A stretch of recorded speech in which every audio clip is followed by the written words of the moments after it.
1000 жол ишембилик кылса дагы биз жыйынтыкка жетпейбиз эгерде жарандарда жоопкерчилик болбосо. Жума сайын ишембиликтер жасалып, тазалыктын кызматкерлери күндө тазалап жүргөнү менен таштандыдан толук арылуу мүмкүн болбой келет. Андан сырткары шаар чоңоюп, эл көбөйгөн сайын таштандынын көлөмү дагы өсө баштады. Бийлик бул көйгөйдү таштанды полигондорун чоңойтуу аркылуу эмес, чыгындыларды кайра иштетүү жолу менен чечүү аракетин көрө баштады. Натрий хлор, көмүрт кычкылы, азот кычкылы дегендердин бүт баарын ушул жакта химиялык процесске киргизип, анан стандарттар менен бөлүп чыгарабыз. 还有加那个活性炭吸附其他的有些气体、有害气体。然后这两个是一个是活性炭的这个塔，还有一个石灰的塔，都是用于反映这个。Анан biraz аз өлчөмдө акиташтар да колдонулат, ал процесс бул жакта жүрөт дейт. Ошондо бүт баарын тазалап, экология, чөйрөгө зыянсыз заттарды бөлүп чыгарып алган эң акыркы технология менен завод курабыз.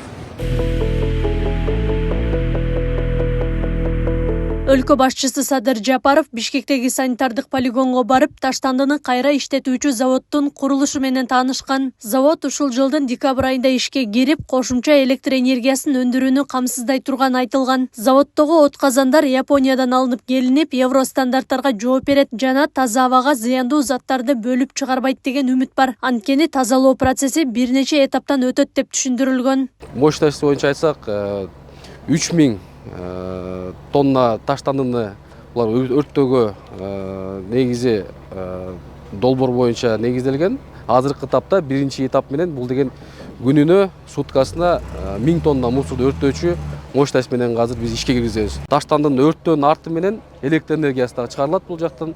Ал боюнча келишим биздин НЭСК менен да түзүлгөн. 50 мегаватт бул заводдун иштесине жумшалат, калганы сатыкка чыгат.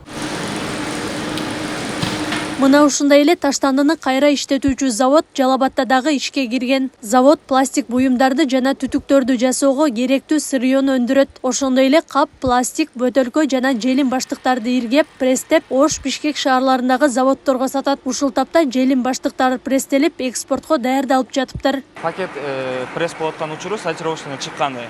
Бул жерден пресс болуп, прессте вот мындай болуп чыгат да, бул экспортко кетет. Уже даяр бул экспорткочу. А бул баклашкалар деле ошондой келет, жактан сортировочный болуп келет, пресс болуп бул да экспорт кетет. А бунун өзүбүзгө иштетип турган эми азыркы чыгып турган бунун сырьёнун көрсөтүп берейин.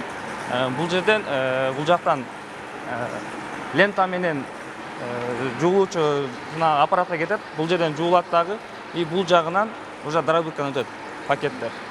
Бул жагынан дробилка өтүп, эң акыркысы уже гранула деген сырьё чыгат бизден. Азыркы убакта сырьё чыгып аткан убагы. Бизде азыркы учурда 4 сырьё чыгат.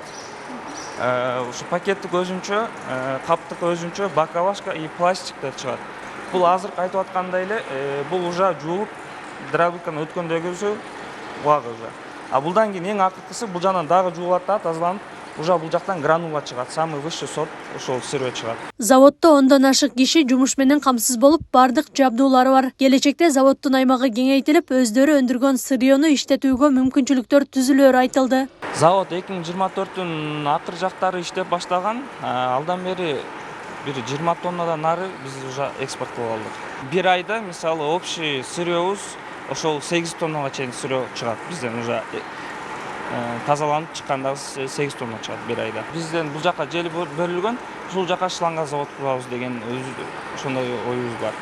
Буюрса, бул өзүбүздөн чыккан сырьёну ушул жака иштетебиз. Любой жерге барганда адам сөзсүз түрдө тазалыгына карайт. Белгилей кетсек, бүгүн эле социалдык тармак аркылуу жарандарды таштандыны ыргытпай артынан тазалап кетүүгө чакырган кыздын видеосу тарады. Тасмадагы кыздын пикири көпчүлүккө жагып, ал тургай өлкө башчысы Садыр Жапаров дагы азамат кыз деп алкаган.